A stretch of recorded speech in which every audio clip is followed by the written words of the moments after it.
press your case, you dim-witted son bitch. You don't tell your pappy how to cut the electorate. We ain't one at a time in here. We're mass communicating. Oh, yes. That's a powerful new force. Take a leg, Junior.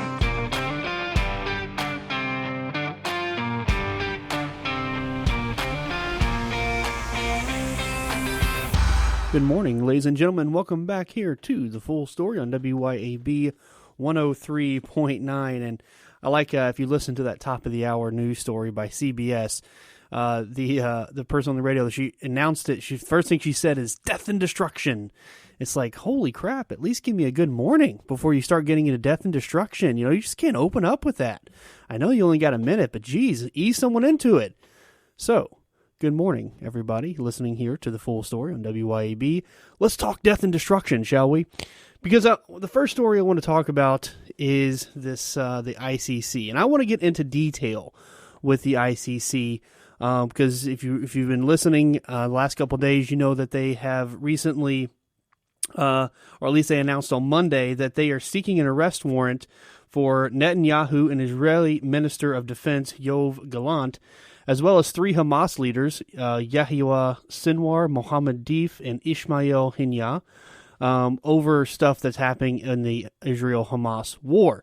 So I know there's a lot of talk about that, but what exactly is the ICC and what exactly does this mean? Because I think there's a lot of misinformation out there about what actually is going on. The first thing being that they have been charged, which they have not been. So let's just kind of go through what this is. Because, like I said, the biggest misconception, first off, is that an arrest warrant has been issued, which is not the case. So the prosecutor has essentially requested an arrest warrant from the ICC, and now a panel of 3 judges will decide whether to allow the case to proceed and whether to issue the warrants. So here's what, according to Khan, who is the ICC chief prosecutor, his name is Karim Khan. Here's what he said on the ICC's website, first off, about the 3 Hamas guys and why they're seeking an arrest warrant for them. So they said, on the basis of evidence collected and examined by my office, I have reasonable grounds to believe that Yahya Sinwar, head of the Islamic Resistance Movement, Hamas, in the Gaza Strip, Muhammad Dihab Ibrahim al-Masri, more commonly known as Deif, commander-in-chief of the military wing of Hamas, known as the Al-Qassam Brigades, and Ismail Haniyeh, who's the head of Hamas Political Bureau, bear criminal responsibility for the following war crimes and crimes against humanity committed on the territory of Israel and the state of Palestine in the Gaza Strip from at least 7 October 2023. So here are the list of things. 1, extermination is a crime against humanity, contrary to the Rome Statute. And they have a bunch of articles. I'm not going to tell you the articles, but you can look up the actual articles themselves if you'd like. So, extermination. 2, murder as a crime against humanity. 3, taking hostage is a war crime, which of course they did, as they took hundreds of hostages when they invaded the southern border of Israel. Next, rape and other acts of sexual violence as crimes against humanity, as contrary to the Rome Statute, and war crimes in the context of captivity, so rape in captivity. Torture as a crime against humanity, and also as a war crime. Other inhumane acts as a crime against humanity. Cruel treatment as a war crime in the context of captivity, so treating their captives cruelly. And outrages upon personal dignity as a war crime, contrary to one of the Rome articles in the context of captivity. I don't know how there's any kind of personal dignity in war, but that's what they've been charged with. Hamas has denounced the attempts of the prosecutor of the International Criminal Court to equate the victim with the executioner. I find it funny that Hamas thinks they are a victim in all of this. Once they started, you can't be the victim if you're the one who picks the fight, right? That's not who can be the victim of anything. But anyway, that's their statement on what they say to it. But again, the Israelis don't need the ICC to get Hamas. They couldn't care less if the ICC is involved in this. Because no, they have their own justice waiting for them, and that is the only justice that Hamas understands, and that justice is the tip of the bullet. That's what justice awaits these leaders of Hamas. So this ICC, I don't know if they think they're doing some kind of justice warrior. So here's what they said about Netanyahu and Gallant and why they're charging them. So they said, on the basis of evidence collected and examined by my office, I have reasonable grounds to believe that Benjamin Netanyahu, the Prime Minister of Israel, and Yoav Gallant, the Minister of Defense of Israel, bear criminal responsibility for the following war crimes and crimes against humanity committed on the territory on the state of Palestine and the Gaza Strip from at least 8 October 2023. And it's also very interesting there they call Palestine a state, which we'll talk about in a little bit about a few more countries who've now recognized Palestine as a state. So 1, starvations of civilians as a method of warfare, as a war crime, contrary to articles of the statute. Now, I find that funny when you have, again, it's a very, very small place here. It's not Israel's purpose to starve the civilians. It's a context of war. It is a unfortunate a symptom of war that, again, the people that they elected started. 2, willfully causing great suffering or serious bodily injury to body or health, or cruel treatment as a war crime. I'm sorry that war causes serious injury to the body. That tends to happen when you're in a war, when you're trying to kill people. That'd be the ultimate thing. I'm sure they're not looking to injure Hamas. I'm sure they're just looking to kill them. So injury is just a side effect of that if you miss or you don't hit your intended target. Willful killing or murder is a war crime. Again, the point of war is, in fact, killing. That's what you do in a war. Next, intentionally directing attacks against a civilian population is a war crime. Now, I don't know how they have probable cause for this because, A, Hamas doesn't have uniformed members, so you don't know who's who. And 2, we know that they use people as civilians as human shields. So intentionally directing attacks, well, maybe if the people they elected, Hamas, didn't use them as shields and if they didn't act as shields for Hamas, maybe they wouldn't be killed. 3, next, this is number 1, 2, 3, 4, number 5, extermination and or murder, contrary to Articles 7.1b and 7.1a, including the context of deaths caused by starvation as a crime against humanity. Now, I find this funny because, we just recently tried to get aid over this land bridge that they created, or this little bridge they created, and guess what? That food was looted. How surprising, right? So, it's not like they're trying to starve people. You have to there's no intent there to starve people. It's an unfortunate consequence of the war that Hamas started. And when people try to get food to them, guess what happens? It gets looted, it gets taken by none other than Hamas. So, that's 1. Persecution as a crime against humanity. Well, again, kind of the purpose of war is we persecute our enemy. Next, other inhumane acts as a crime against humanity. So they don't specify those, but other inhumane acts, and I hate to tell them, but war in and of itself is inhumane. So I'm going to play for you what Netanyahu had to say about these charges. The outrageous decision by the ICC Prosecutor, Karim Khan, to seek arrest warrants against the democratically elected leaders of Israel is a moral outrage of historic proportions. It will cast an everlasting mark of shame on the international court. The prosecutor's absurd charges against me and Israel's defense minister are merely an attempt to deny Israel the basic right of self-defense. I think that's a key. I'm going to stop it right there. I think that's a key point right there, right? The basic right to self-defense. Let's not forget who started all this when they killed thousands of civilians back in October and then took hundreds as hostages. I'll continue it. And I assure you of one thing. This attempt will utterly fail. 80 years ago, the Jewish people were totally defenseless against our enemies. Those days are over. Now the Jewish people have a state, and we have an army to defend our state. Mr. Khan also sets a dangerous precedent that undermines every democracy's right to defend itself against terror organizations and aggressors. The ICC has no jurisdiction over Israel, and Mr. Khan's actions will not stop us from waging our just war against Hamas. But Mr. Khan's abuse of this authority will turn the ICC into nothing more than a farce. All right. And what he said there, the ICC and nothing more as a farce. Because the ICC has been nothing more than a farce for a long time. And he said something very interesting there in the end about jurisdiction of the ICC. So let's talk a little bit about the jurisdiction of the ICC and what it is.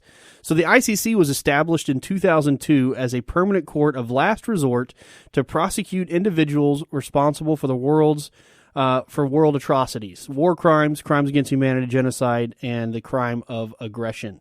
And that last one, crime of aggression, is very interesting because aggression just means you start a war. And what do you do when someone starts war? You got to war with them. You don't prosecute them in a criminal court.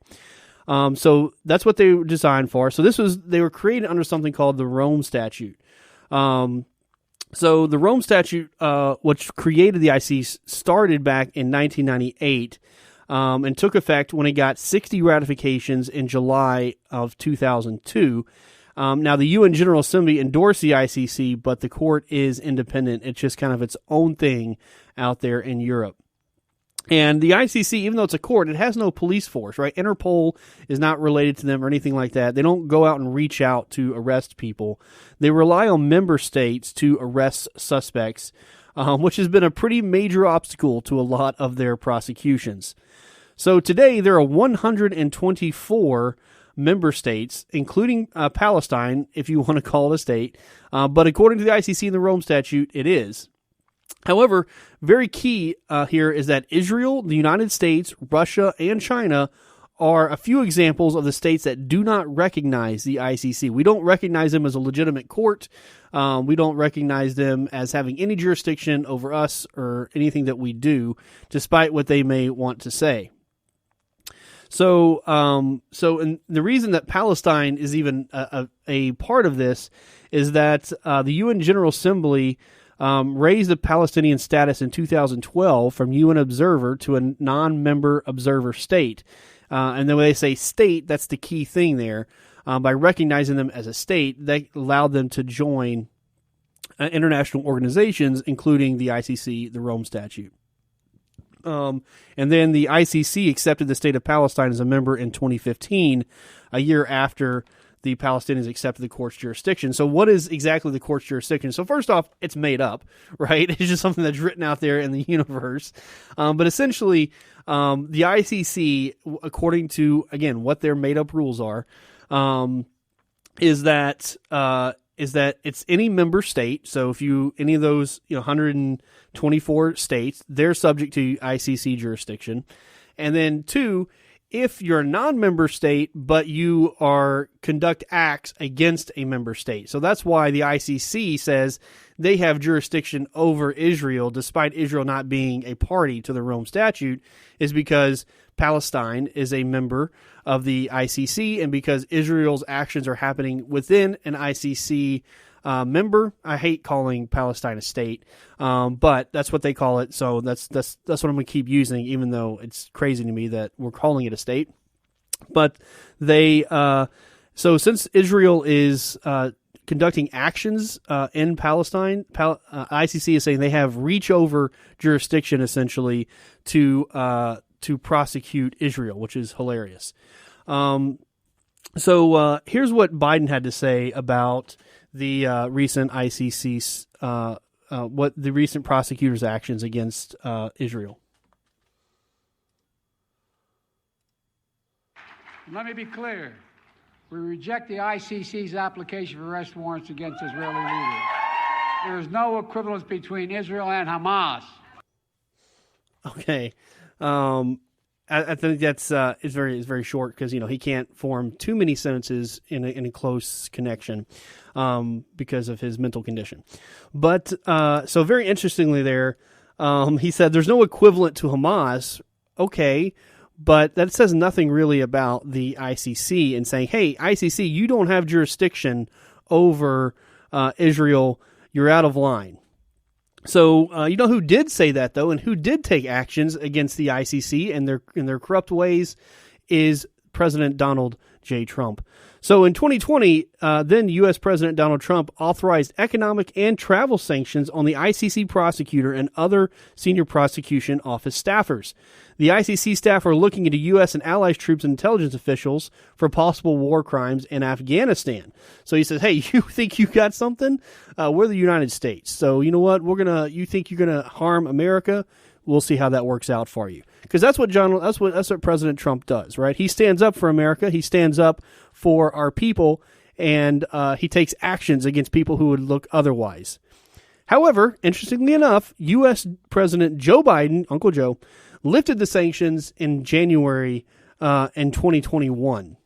So, once again, it's very funny how this works with Donald Trump, right? He sees a problem way before it's a thing, and he takes action, and then Biden erases it, and now it's become a problem, right? Okay, so decisions on whether to actually issue the arrest warrant typically take 2 months. So another warrant, so they actually have a warrant out for Putin. So it was actually issued in March 2023 after nearly a month of deliberations by the judges. Also, ousted Sudanese autocrat Omar al-Bashir faced his first of 2 ICC warrants 8 months after it was requested. And neither of those have been arrested, and Russia has actually issued an arrest warrant for Khan himself. And so it's very interesting because, again, you're going to issue an arrest warrant against Vladimir Putin. Okay, go arrest him, right? Go show up at the Russian president's door. And no country is going to arrest another foreign official because of immunity, right? Most states recognize diplomatic immunity, meaning we don't arrest other leaders of other countries because you know what that causes when you arrest a leader of another country? That causes war, right? So they're going to, of course they would. If they were someone to kidnap the president of the United States or to arrest him, maybe not Joe Biden, people may not care. But generally speaking, that would cause us to go in and try to get back the president, right? Or any official of the United States, right? That's what we do. And the same thing would happen there. All right, I next want to talk about the prosecutor, Karim Khan. So Khan is a British national, but as his name suggests, his family is actually from Pakistan, and he is a member of the Ahmadiyya Muslim community, which is a form of Messianic Islam. So to be fair to him, right, as chief prosecutor, he dropped an investigation into the United States' use of secret CIA prisons in Poland, Romania, and Lithuania in the early 2000s for suspected Taliban members, and he also dropped the stuff in Afghanistan. I wonder why he dropped the stuff in Afghanistan. Maybe it was because of someone named Donald J. Trump who put sanctions on them for doing it, right? But again, this is all moot, right, just because he did that, because it's a kangaroo court anyway. We don't recognize it, and then Donald Trump, of course, put on sanctions. So, you know, sure, he may have retracted some stuff from America because he had no other choice to do so. But Khan is still a Muslim. And if he is faithful, what do you think he'll side with, the Jews or the Muslims, right? At the very least, right, even if he's able to put that aside, the optics of it aren't great. And optics is all that matters in these international criminal cases. So maybe he shouldn't have been involved in this. Of course, he has 2 other people working with him, but when you have an actual Muslim, and this is almost a religious war, right? No, it is a religious war, because the Muslims want to wipe the Jews off the planet of the earth. So what the ICC fails at is that there's no such thing as justice in war. It's not Star Wars with light side of the Jedis versus the dark side of the Siths, right? Very rarely are there good guys and bad guys in a war. Most of the time, it's just bad guys against worse guys. War, by its definition, is the breakdown of law.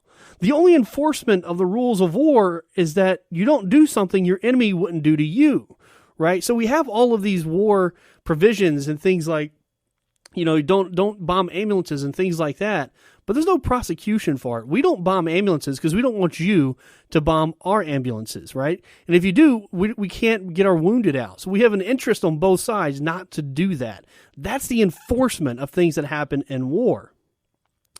But when you kidnap and kill innocent women, children, and citizens, you open up the floodgates, and the people that support you are just as guilty and deserve the same fate.